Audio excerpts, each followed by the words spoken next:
This audio should be taken for its historic content only.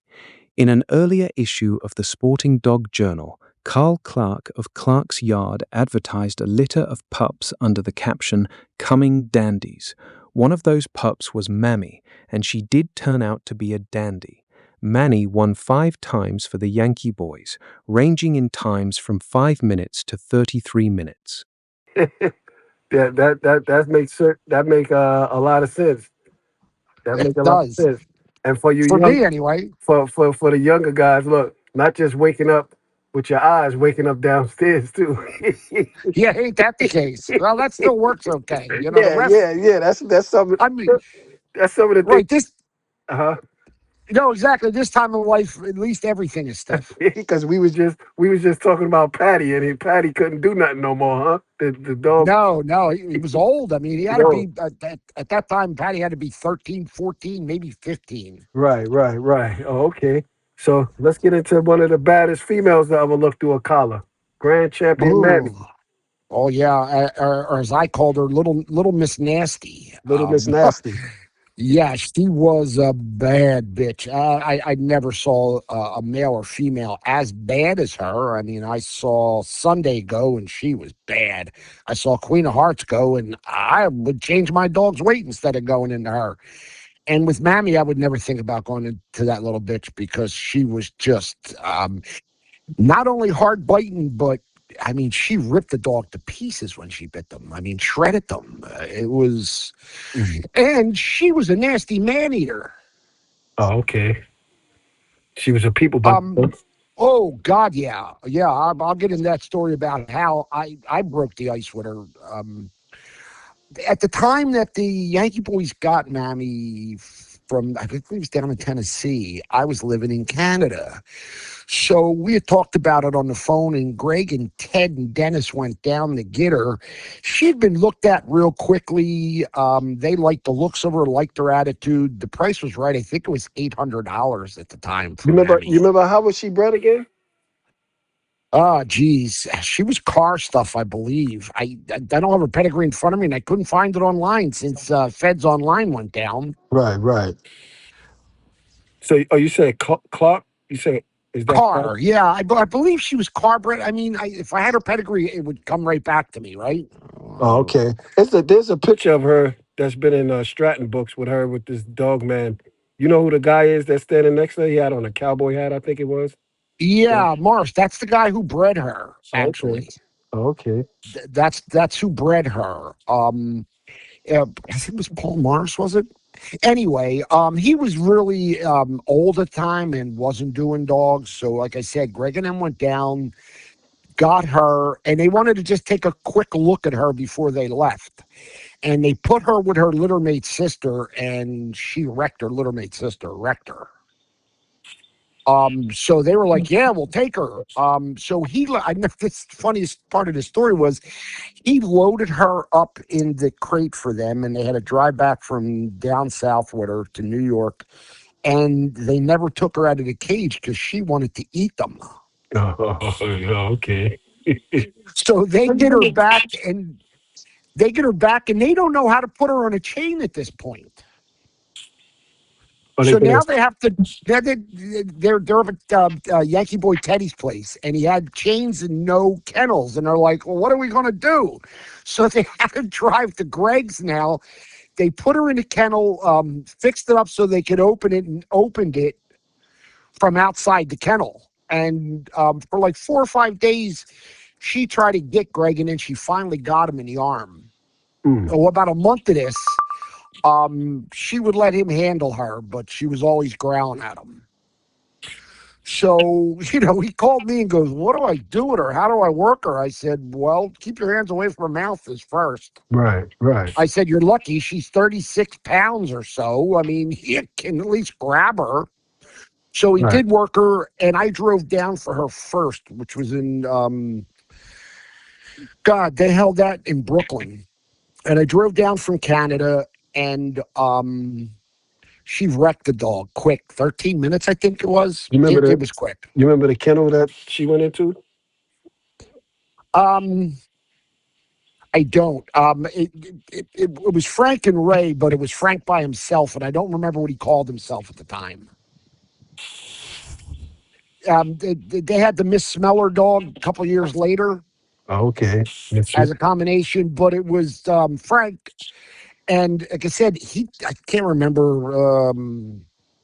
Might have been New York Kennels, to be honest with you. But anyway, she wrecked her. It was, it was $500. It was first time out. She looked in good shape. And beat the dog. Greg got her loaded up. And he says to me, I don't really want to keep her around my house. I got kids, and I didn't have kids at the time. I was just married to Danelle's daughter. So I said, all right, but how am I going to get her? He said, well, come back to my place, stay overnight, and we'll try to get her loaded up tomorrow and see if she'll get used to you. I said, all right, no problem. So I go back to his house, wake up the next day. She's on a chain. He says to me, she's going to grab you. I said, well, she's going to try. So I go in the kennel. I go in her chain space, and sure enough, man, she goes right for me. Fast. Oh, boy, was she fast. Lightning I quick. grabbed lightning quick. Uh-huh. I just grabbed her before she got my leg. And I picked her up, cartwheeled her, and slammed her into the ground. I mean, hard. And I thought, ooh, did I kill this dog? I looked at Greg because she didn't move for about 20 seconds. She got up with her tail between her legs and darted in the doghouse. So I said, all right. I said, Greg, give me a beer. I got a folding chair and put it in her chain space and sat there for about 40 minutes till she came out. She did come out, tail between her legs, real slow to me. She wasn't aggressive, wasn't growling. Came over, rolled on her back, and gave me her belly. Oh, okay. So that's when you knew you was the alpha. And yeah, she was, she got the idea that I was going to slam her again, I guess. And she was fine.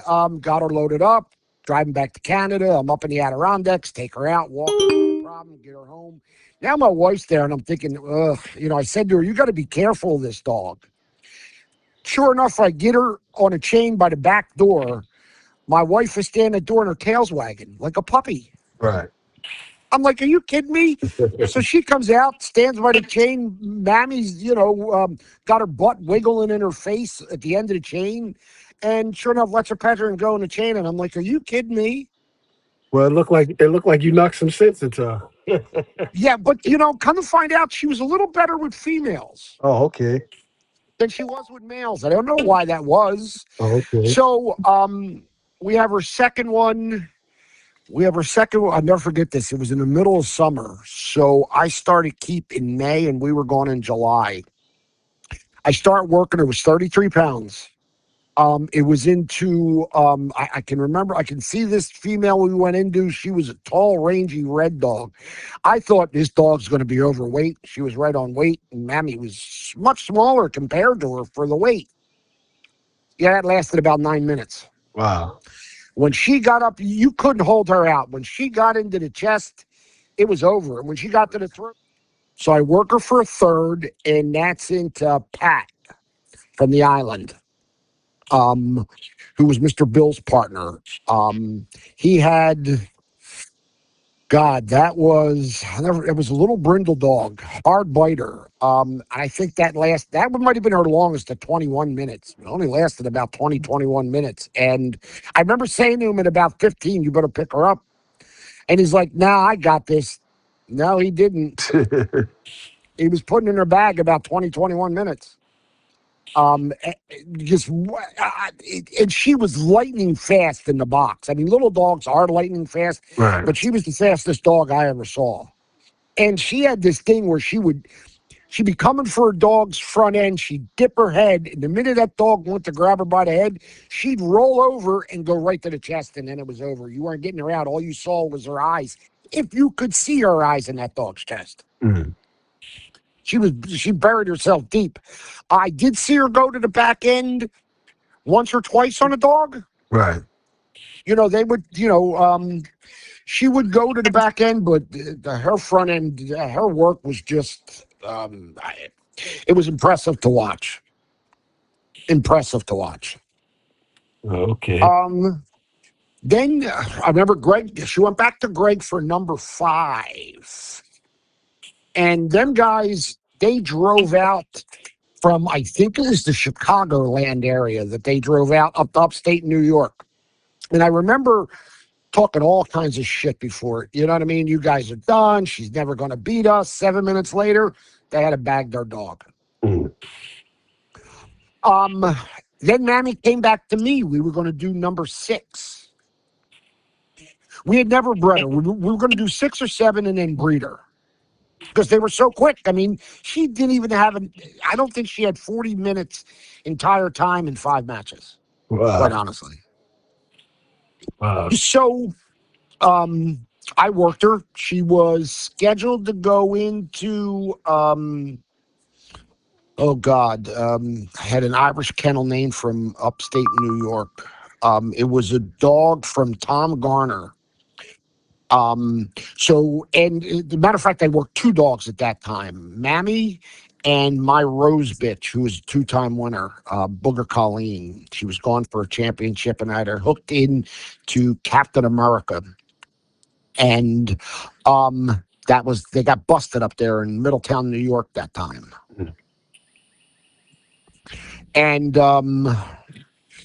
when they got busted, of course, they arrested everybody. Everybody goes away. Well, Everybody gets released on bail. I was not there. I was working that weekend. My wife and mother-in-law were there, Louise Donnell and my wife, and Greg, Teddy, Dennis. There were about 25 or 30 people there. Alan Wallman, Frank Pacone. So they all get out on bail, and they wind up having to throw out the charges, but they had already put down Mammy and my female Rose. oh, so she was lost Yeah, Mammy unfortunately in a ended raid. in a raid, yeah, and they put her down. And matter of fact, we sued them. We sued Middletown, New York, for Humane Society for putting her down because there was no court order to put her down. They just put her down. Mm. All the dogs, I mean, two. Look, they put down 2 of the best bitches in the world, if not the 2 best bitches in the world. Oh, that Booger Colleen dog was a pretty good one also. Best dog I ever owned. Oh, okay. And what was her Best name? dog I ever owned. What was she like? What was her name? I'm sorry, what was that? No, I asked what her name was, but also, yeah, what was she like also? Her name was Rose. She was the Okay, Rose, first we did say. Rose. She was a big patch bitch, 46 pounds. She was a gut stifled chest throat and bite. Hardest biting dog I ever owned, quite honestly. And she would eat a dog. She actually killed a 51-pound male in a chain accident, and when we got home from dinner, she was eating him on a chain. Mm. One of those types, huh? Oh, yeah, one of those types. Matter of fact, I used her to test her brother, Champion Coco, and I had to pick him up in about 11 minutes. So did Coco go on to become, have an input? Oh, yeah, he won 3 over 3 really good dogs, and he produced Champion Opie. He produced 2 Okay. champions. Champion Yeah, Oak. no, Coco was a great dog. It wasn't that he wasn't, because he wrecked. I mean, he beat a champion, a 2-time winner, and another 2-time winner. I mean, And Champion you Opie know, was kind of highly regarded during that time, right? Champion Opie? Opie, Yeah. yes, I worked Opie for his first. Opie was Booger Niggerino bred, and he was about as devastating as you could find a dog. 51 pounder, 51, 50, 52. I think he went at